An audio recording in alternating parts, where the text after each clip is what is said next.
नमस्कार, जय श्री कृष्णा। कैसे हैं आप? प्रार्थाय प्रतिबोधितां भगवता नारायणेन स्वयं व्यासेन ग्रथितां पुराणं मुनिना मध्ये महाभारतम् अद्वैतामृतवर्षिणीं भगवतीम् अष्टादशाध्यायिनीम् अम्ब त्वामनुसन्दधामि भगवद्गीते भवद्वेषिणी। गीता माता की जय जयकार करते हुए 13वां श्लोक। और 13वें श्लोक में जाने से पहले आपके साथ याद कर लूं कि 17वां जो अध्याय है उसकी शुरुआत हुई थी, एक प्रश्न किया अर्जुन ने कि यदि जो शास्त्र से युक्त नहीं है मगर यज्ञ दान तप इत्यादि करने वाला मनुष्य है तो फिर उसका क्या होता है? श्रद्धा है उसमें लेकिन वो शास्त्रों के अनुरूप कार्य नहीं कर रहा है। तो फिर भगवान ने उनको जो बातें बताई उसमें अलग अलग तरह की जो श्रद्धा होती है, सतोगुण प्रधान, रजोगुण प्रधान, तमोगुण प्रधान, उनका कैसा आचरण रहता है उसके बारे में बात आई। उनको कैसा भोजन पसंद है ये भी बता दिया। और अभी बता रहे हैं कि जो यज्ञ अगर सात्विक गुण वाला करता है, रजोगुण वाला करता है, उसके बारे में कल बताया था। आज ये जो 13वां श्लोक है इसमें शुरुआत कर रहे हैं कि तमोगुण प्रधान जो है वो यज्ञ कर रहा है तो क्या है। देखिए, विधिहीनमसृष्टान्नम् मन्त्रहीनमदक्षिणम् श्रद्धाविरहितं यज्ञं तामसं परिचक्षते। तो इसका बताया कि शास्त्र विधि से हीन है, अन्न दान से रहित है, बिना मंत्रों के, बिना दक्षिणा के और बिना श्रद्धा के किए जाने वाले यज्ञ को तामस यज्ञ कहते हैं। तो यज्ञ जो है, एक तो आप और हम जैसे जानते हैं कि अमुक मंत्रों के साथ में आहुतियां दी जाती हैं, तो जो स्थूल स्वरूप है यज्ञ का वो तो इसमें स्पष्ट रूप से उसका संकेत दिखाई दे रहा है, क्योंकि इसमें द्रव्य की भी बात आ गई, इसमें मंत्रों की भी बात आ गई, इसमें दक्षिणा की भी बात आ गई।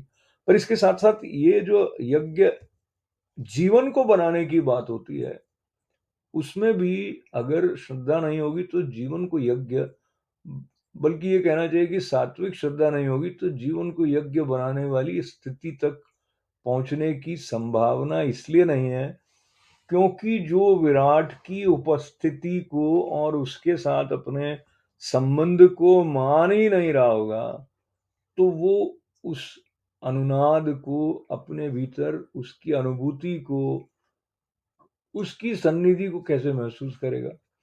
इसलिए आचरण शुद्धि और मन की शुद्धि, इन सब की बातें जो पहले भी आई हैं श्रीमद् भगवद गीता में, जिसमें मन के निग्रह के बारे में भी आया कि आप सोचें कि मैं अभी तो कुछ भी सोच रहा हूँ वो तो अलग है, और मैं जब भगवान के मंदिर में जाऊंगा तो मैं अलग हो जाऊंगा, तो ऐसा होता नहीं।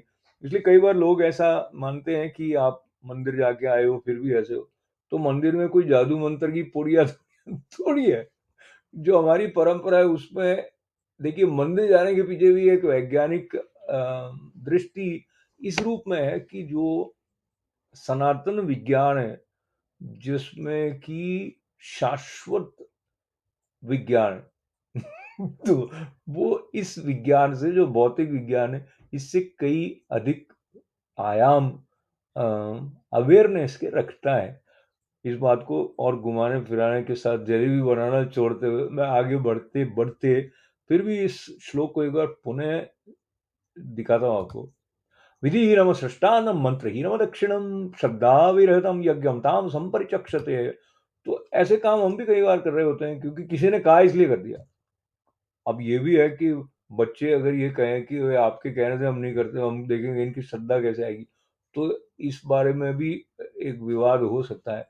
पर आप एक साधक के रूप में इस बात को देखते हैं तो कई बार ऐसा आपने महसूस किया होगा कि आपको लगता है नहीं ये करना ठीक होगा लेकिन एक्चुअली मुझे तो सही नहीं लग रहा है, लेकिन मैं फिर भी कर देता हूँ। तो ऐसी स्थिति में जो कार्य किया जाएगा तो उसकी जो अनुभूति आनंद की, संतोष की होगी, वो पूर्ण कैसे हो सकेगी? क्योंकि हम तो पूर्ण उपस्थिति नहीं है वहाँ पे। ऐसा कहते हुए मैं 14वें श्लोक की तरफ चले देता हूँ आपके साथ।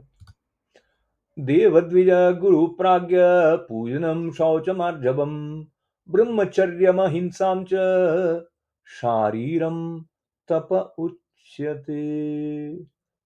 तो अब क्या तप की बात आ गई है और ये 17वां अध्याय है, और ये जो 17वां और 18वां अध्याय है इसमें एक प्रकार से जो श्रीमद् भगवत गीता में बातें हमने पहले सुनी वो कहीं ना कहीं थोड़ा थोड़ा उसकी पुनरावृत्ति होगी। और जगत गुरु हैं तो वो शिष्य को पक्का पक्का करके सारी बात ऐसे दे रहे हैं कृष्ण भगवान की वो हृदयंगम हो जाए।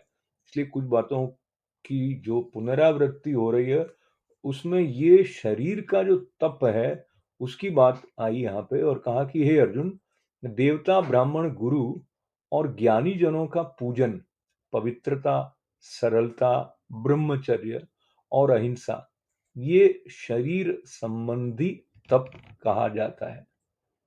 इसके बाद में अगले श्लोक में वो वाणी संबंधी तप के बारे में भी बताएंगे। पर ये जो संकेत साधना की दृष्टि से 17वें अध्याय के 14वें श्लोक में किए गए हैं उनके ऊपर पुनः दृष्टि हम डालें। देव द्विज गुरु प्राज्ञ पूजनम, तो देवताओं की, ब्राह्मण की, गुरु की, गुरु जो शब्द है इसका भी भारतीय संस्कृति में कई प्रकार का मतलब, ये भी हम सुनते हैं कि जो माँ है वो बालक की पहली गुरु है। और गुरु शब्द का शाब्दिक अर्थ जो है, जो अंधकार को दूर करने वाला है, जो प्रकाश लेकर आने वाला है जीवन में, और ये प्रकाश कौन सा है? जो ज्ञान अज्ञान को हटा देता है, वो गुरु है। और तो उनका पूजन करने का मतलब उनके प्रति सत्कार का भाव, उनके प्रति सम्मान का भाव हो। किस किस के लिए? देवता के लिए भी। अच्छा, ब्राह्मण शब्द जो है उसमें भी हम अब ये सोचते हैं कि सिर्फ धोती पहनने वाला ब्राह्मण, या जिसने घर पे आगे कर्म कांड करने का जो उत्तरदायित्व का निर्वहन किया है वही ब्राह्मण। तो वो बात आंशिक रूप से सही है, पर और अगर सूक्ष्म स्तर पर देखें तो जिसमें ब्रह्म की जिज्ञासा है वो ब्राह्मण है।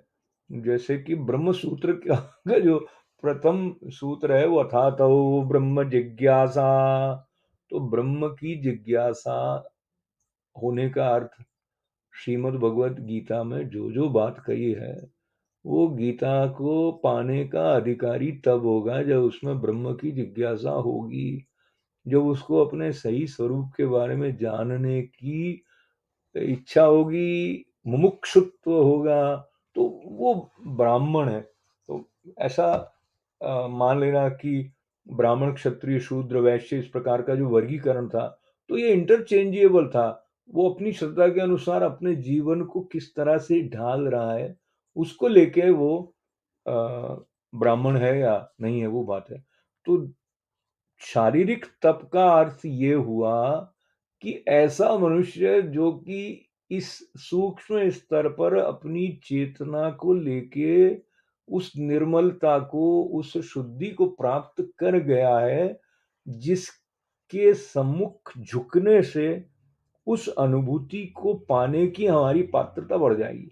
तो इसलिए तप है ये देवताओं का, ब्राह्मण का, गुरु और ज्ञानीजनों का पूजन। पूजन का अर्थ उनका सत्कार करना भी है, वो अगर कुछ बात कह रहे हैं तो उसको श्रद्धा के साथ ग्रहण करना भी है।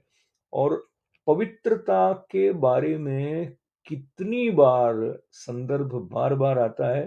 पवित्रता शौच के स्तर पर भी हम अपने जीवन में देखते हैं कि कई बार रख नहीं पाते हैं, और उसको हम आधुनिक और विकसित जीवन मानते हैं। ये बहुत बार दोहराई हुई बात हो गई, लेकिन एक भारतीय जीवन शैली और एक पाश्चात्य जीवन शैली, इन दोनों में से भौतिक सुख सुविधाओं के चलते हमने पाश्चात्य जीवन शैली को श्रेष्ठ मान लिया। अभी हम ये ऊंचा ये नीचा इस दृष्टि से नहीं देखकर ऑब्जेक्टिवली देखें तो मन को प्रसन्नता का प्रसाद देने की दृष्टि से कौन सी जीवन शैली श्रेष्ठ साबित होती है। इसके हम प्रयोग भी कर सकते हैं, इसका हम विश्लेषण करके अनुभव भी कर सकते हैं, और अब इस प्रकार के अध्ययन भी होने लगे हैं। उसमें धर्म भी श्रेष्ठ और न श्रेष्ठ वाली बात नहीं है, एक मानव धर्म है, और जो शाश्वत धर्म या सनातन परंपरा से जिस तरह जीवन को, अपने आचरण को, अपने लक्ष्य को निर्धारित करने की बात आती है, विलक्षण है वो। वो कालातीत इसलिए भी है क्योंकि कई पीढ़ियों ने सत्य का जहाँ-जहाँ भी अनुसंधान किसी भी देश में हुआ है, वो लगभग वहीं पहुँचे हैं। तो हम भी वहाँ पहुँच जाएँ, और फिर ये पहुँचने वाली बात को लेके सबके मंगल, सबके कल्याण की बारंबार प्रार्थना हृदय से करके पूर्णता के प्रकटन की भी प्रार्थना। ओम पूर्णमदः पूर्णमिदं पूर्णात् पूर्णमुदच्यते पूर्णस्य पूर्णमादाय पूर्णमेवावशिष्यते। ओम शांति शांति शांति। बहुत बहुत धन्यवाद, आनंद आ गया। जय श्री कृष्ण।